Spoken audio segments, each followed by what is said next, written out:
ஆண்டவராகிய இயேசு கிறிஸ்துவின் நாம் மையப்படுவதாக இந்த நாளிலும் உங்கள் யாவரையும் பார்ப்பதில் மிகுந்த சந்தோஷம். இந்த நாளில் ஆண்டவருடைய கேரக்டரை இங்கே சொல்ல விரும்புகிறார். ஆண்டவருடைய கேரக்டர் என்னன்னு புரிஞ்சுக்கணும். நாம் ஆராதிக்கிற ஆண்டவர் எப்படிப்பட்டவர், அவருடைய குணங்கள்லாம் என்ன அப்படின்னு அவரை புரிஞ்சு ஆராதிப்பது ஒரு விசுவாசிக்கு அழகு. அப்பா கிட்ட போகிறீங்க, உங்கள் அப்பா எப்படின்னு தெரிஞ்சால் தானே நீங்கள் தைரியமாக பேசுவீங்க. இன்றைக்கி நிறைய கிறிஸ்டியன் கர்த்தர் எப்படிப்பட்டவர்னு தெரியாமையே போய் அவர்கிட்ட உட்காந்து அப்படியே கதறிட்டு உட்காந்துட்ருப்பாங்க. ஆண்டவர் எப்படிப்பட்டார்ன்றதை ரொம்ப அழகாக தாவீது மூலமாக சொல்கிறார் பாருங்கள். 86 சங்கீதம் 15 ஆண்டவர் சொல்கிறார், ஆனாலும் ஆண்டவரே நீர் மன உருக்கமும் இரக்கமும் நீடிய பொறுமையும் பூரண கிருபையும் சத்தியமுள்ள தேவன். இதெல்லாம் அவருடைய கேரக்டர். என்னென்ன கேரக்டரு? மன உருக்கம் நிறைந்தவர், இரக்கம் நிறைந்தவர், நீடிய பொறுமை, பூரண கிருபை நிறைந்தவர்.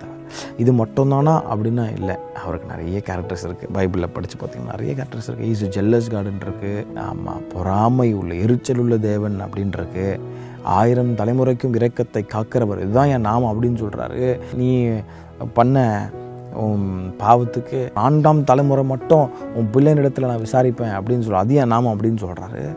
ஸோ அவருடைய கேரக்டர்ஸ் எல்லாம் தெரிஞ்சு அவர் ஆராதிப்பது ரொம்ப ரொம்ப நல்லது. ஆமாம், ஆண்டவர் எப்படிப்பட்டவர்னு தெரிஞ்சு போய் அவரை ஆராதிங்க, தெரியாமல் போய் அவரை ஆராதிக்காதீங்க. கர்த்தர் மன உருக்கம் நிறைந்தவர், நீடிய சாந்தம், பொறுமை, slow to anger, abundant love, எல்லாமே உண்மைதான். ஆனால் இன்னொரு பக்கம் அவருடைய குணமும் இருக்குது. அதையும் தெரிஞ்சு அவரை அப்பா அப்படின்னு கூப்பிடுகிற புத்திர சுவிகாரத்தின் ஆவிய கர்த்தர் நம்ம கொடுத்துருக்கிறார். அவரை தெரிஞ்சு போய் அவரை ஹக் பண்ணும்போது அவர் உங்களை ஏற்றுக்கொண்டு உங்களை ஆஸ்வதிக்க அவர் போதுமானவராக இருக்கிறார். காரணம், அவர் மிகுந்த கிருபை உள்ள தேவன். அவரை யாருன்னு தெரிஞ்சு அவர் ஆராதிங்க. ஆமாம், கர்த்தர் தாமே உங்களை அவரையும் ஆஸ்வதிப்பாராக. ஆமாம்.